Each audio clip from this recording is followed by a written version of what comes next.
રહ્યો ના મારા જેવો ભરત આટલું બધું બોલ્યો કોઈ બાજી રહ્યો ના મુખિયા તો સરપંચ બન્યો કોઈ બાજી રહ્યો ના મારાથી જમણા બોલાય આ મારા લખાજી ગામના દરબારો મારા લખાજીના દરબારોની વાર્તા થાય મારા લખાજીના બાપુઓની વાર્તા થાય મારા દરબારોની વાર્તા થાય મોટા બધું ભાગડા મય ગાલ ગાભા ઉપર ઓઢ ગોદરા અને મય નાગા બાપુઓની વાર્તા આ તો મનોરંજન નું બધું છે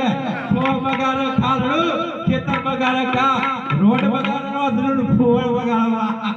કેટલું બધું મારી માતાઓ મારા દરબારો આ સંગઠન ઘટવેની કોઈ ભૂલ થઈ જાય તો મને માફ કરજો એ આજે ઇનામો લઈને પાર ચાલી આવે આજે ઇનામો લઈને પાર ચાલી આવે प्रधानजी जी महाराज आप प्रधान जोशी महाराज ने बुलाओ जय महाराज।